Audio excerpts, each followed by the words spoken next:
Morning students, welcome to my channel dreams make real. बच्चों, आज मैं आप लोगों के लिए 10th क्लास की हिंदी की वर्कशीट नंबर 73 जिसकी डेट 30 दिसंबर 2020 रहेगी बच्चों। और इसमें हम जोज पंचम की नाक का भाग 2 पढ़ेंगे, उसी को ही आगे कंटिन्यू करेंगे। तो बच्चों, हम पढ़ना स्टार्ट करते हैं। हमने लास्ट वर्कशीट में पढ़ा था कि किस तरह से जोज पंचम की नाक को लेकर पूरी दिल्ली में सनसना था, क्योंकि जोज पंचम की जो लाट थी उसकी नाक टूट गई थी और अधिकारियों नेताओं को लेकर इसमें कमेटी बिठाई गई थी, बैठकें हुई थी और फिर मूर्तिकार को बुलाकर उसने देश भर का दौरा किया था। उस पत्थर को ढूंढा था जिससे कि लाट बनी थी, लेकिन मूर्तिकार को कहीं भी कोई उम्मीद नहीं दिखी थी। निराशा ही उसको हाथ लगी थी। तो बच्चों, फिर बाद में डिसीजन ये लिया गया था कि किसी जिंदा व्यक्ति की नाक को काटकर जोज पंचम की लाट पर लगा दिया जाए, ताकि हमारे देश की इज्जत बच जाए, हम लोगों की नाक बच जाए। तो बच्चों, आगे पढ़ते हैं। देखिए, सुनकर सब हताश हो गए और झुंझलाने लगे जब पता चला कि वो पत्थर कहीं नहीं मिला है जिससे जोज पंचम की लाट बनी थी। तो सब हताश हो गए, निराश हो गए। मूर्तिकार ने ढांढस बांधाते हुए आगे कहा, सुना है कि बिहार सेक्रेटेरिएट के सामने सन 42 में शहीद होने वाले बच्चों की मूर्तियां स्थापित हैं। शायद बच्चों की नाक ही फिट बैठ जाए। यह सोचकर वहां भी पहुंच गया मूर्तिकार, पर उन बच्चों की नाक भी इससे कहीं ज्यादा बड़ी निकली। अब बताइए मैं क्या करूं? मूर्तिकार कह रहा है कि बच्चों की नाक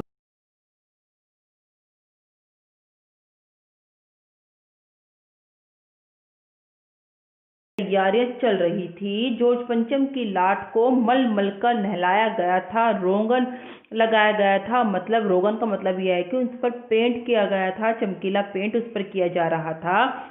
सब कुछ हो चुका था, सिर्फ नाक ही नहीं थी।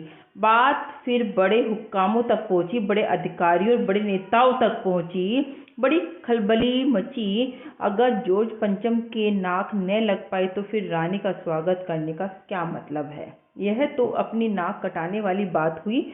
हो सकता है सबको ये डर लग रहा था, नेताओं को, अधिकारियों को, कि हो सकता है कि जो रानी आ रही है इंग्लैंड से, उसकी निगाह पड़ जाए उस लाट पर और उसने देखा कि मूर्ति की नाक नहीं है, फिर तो हमारे देश की क्या इज्जत रह जाएगी। तो यही बात सोचकर सब लोगों में दहशत का माहौल था। आगे देखते हैं। लेकिन मूर्तिकार पैसे से लाचार था, यानी हार मानने वाला कलाकार नहीं था, क्योंकि उसे तो नेताओं ने बोल दिया था कि तुम कहीं से भी मूर्ति नाक का अरेंजमेंट करो, तुम्हें मुंह मांगे तुम्हें दाम मिलेंगे।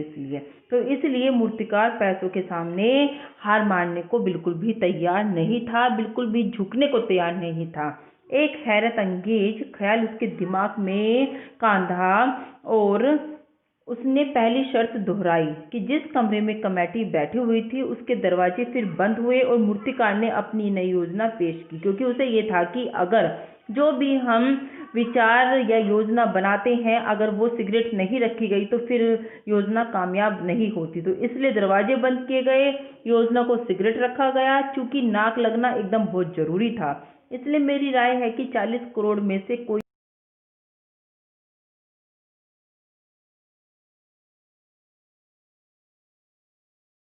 जनता है तो 40 करोड़ में से कोई एक जिंदा नाक काट कर लगा दी जाए। मूर्तिकार कह रहा है कि 40 करोड़ पूरे देश में लोग हैं, अगर एक जिंदा व्यक्ति की नाक काट कर लगा भी दी जाए तो क्या फर्क पड़ता है? बात के साथ ही सन्नाटा छा जाता है, सब सुनकर एकदम से चुप हो जाती हैं। कुछ मिनटों की खामोशी के बाद सभापति ने सबकी तरफ देखा। सबको परेशान देखकर मूर्तिकार कुछ अचकचाया, मतलब कुछ भौचक्का हुआ और धीरे से बोला, आप लोग क्यों घबराते हैं? यह काम मेरे ऊपर छोड़ दीजिए। नाक चुनना मेरा काम है, आपकी सिर्फ इजाजत चाहिए। कानाफूसी हुई और मूर्तिकार को इजाजत दे दी गई। क्योंकि मूर्तिकार ने कहा कि बस आप लोग टेंशन मत लो, आप लोग ये सारा मैटर मेरे ऊपर छोड़ दो, बस आप मुझे इजाज़त दो कि जो मैं करना चाह रहा हूँ उसको करने की मुझे इजाज़त परमिशन दे दी जाए। तो अखबारों में सिर्फ इतना छपा कि नाक का मसला हल हो गया, और ये नहीं बताया गया अखबार में कि किसी जिंदा व्यक्ति की नाक को काट कर लगाया जा रहा है, क्योंकि इससे तो बच्चों अपने देश की बदनामगी थी, अपने देश की नाक कटनी थी कि एक लाट की नाक लगाने के लिए किसी जिंदा व्यक्ति की नाक को लगाया गया है। इसलिए सिर्फ अखबार में यही छपा था कि जो नाक का मसला है वो हल हो गया, और राजपथ पर इंडिया गेट के पास वाली जॉर्ज पंचम की लाट के नाक लग रही थी। नाक लगने से पहले फिर हथियारबंद पहरेदारों की तैनाती हुई। मतलब जब नाक लगने वाली थी तो वहां पर चारों तरफ पहरेदार लगा दिए गए। मूर्ति के आसपास का तालाब सुखाकर साफ किया गया और उसमें ताजा पानी डाला गया ताकि जो नाक लगाई जाए वह सूखने ना पाए। इस बात की खबर जनता को नहीं थी। यह सब तैयारियां भीतर ही भीतर सीक्रेट रूप से चल रही थी। रानी के आने का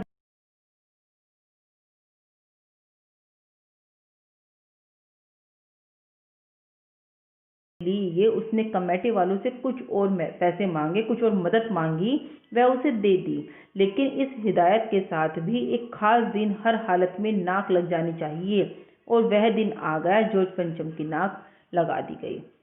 अब देखो, जॉर्ज पंचम की नाक तो लग गई, लेकिन वहां पर बिल्कुल सन्नाटा जैसा माहौल हो गया, क्योंकि जॉर्ज पंचम की जो लाट थी उसकी उस पर नाक लगाना, और वो भी किसी जिंदा व्यक्ति की नाक लगाना, बच्चों अपने देश में शर्मिंदगी से ज्यादा और कुछ नहीं था।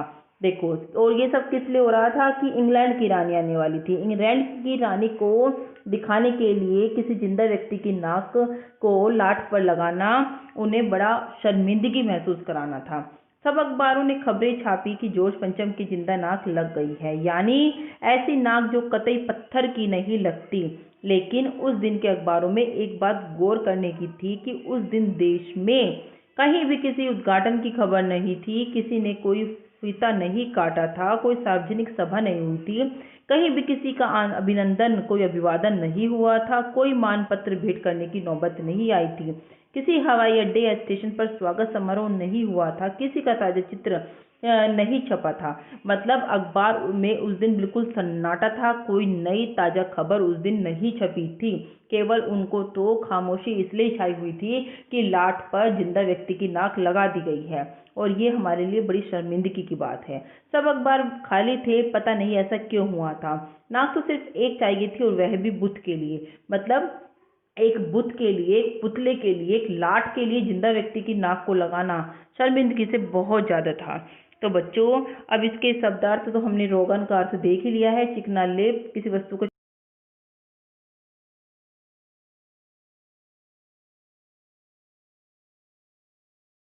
लिए उनको भी देख लेते हैं।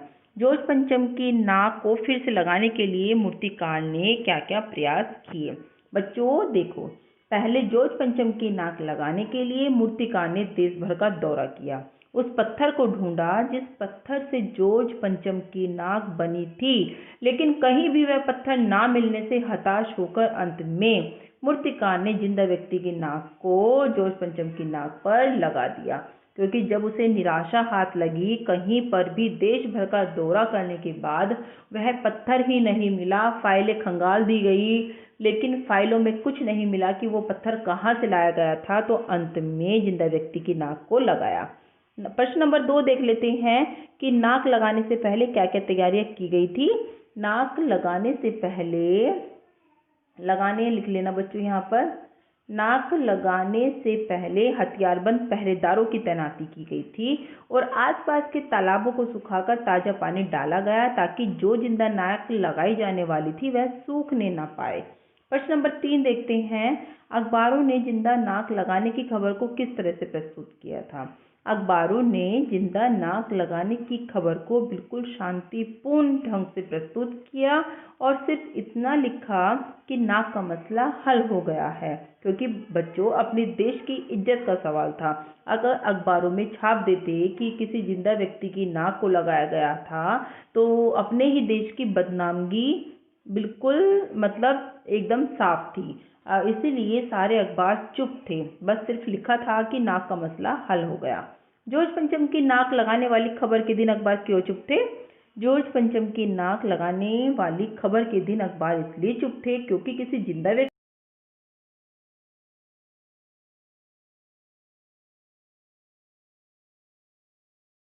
अखबार चुप थे। बच्चों, यही मैं आपको बता रही हूँ कि बड़े शर्मिंदगी की बात हमारे देश के लिए थी ये। प्रश्न नंबर 5 एक गतिविधि है। यह पाठ एक व्यंग रचना है जिसमें मौजूदा व्यवस्था पर कुछ कथनों द्वारा करारी चोट की गई है, जैसे फाइलें सब कुछ हजम कर चुकी हैं।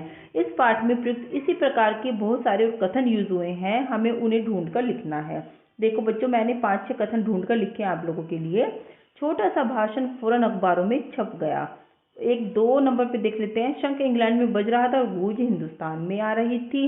नंबर 3 इस तरह का कथन है, दस्त लगती रही और लाठ गश्त। बच्चों, इसमें गश्त आएगा, क्या लिखोगे आप? गश्त। गश्त लगती रही और लाठ की नाक चली गई। पुरातत्व विभाग की फाइलों के पेट चीरे गए पर कुछ भी पता नहीं चला। 5 नंबर का कथन देखते हैं। देखते ही देखते नई दिल्ली का कायापलट होने लगा। नंबर 6 पे इन खबरों से हिंदुस्तान में सनसनी फैल रही थी। तो इस तरह के 6 कथन ढूंढकर मैं आपके लिए लेकर आई हूँ। तो बच्चों, इन 5 प्रश्न के उत्तर मैंने आप लोगों के लिए दे दिए हैं और आपको अच्छे से समझा दिया है जॉर्ज पंचम की नाक का भाग 2। अब आगे जो होगा वो हम आगे वाली कार्यपत्रक में पढ़ेंगे कि आगे क्या होता है। रानी आती है तो फिर क्या होता है इंग्लैंड की रानी। तो बच्चों, वीडियो अच्छी लग रही है तो वीडियो को लाइक और चैनल को सब्सक्राइब, बेल आइकन हिट जरूर करना। Thank you.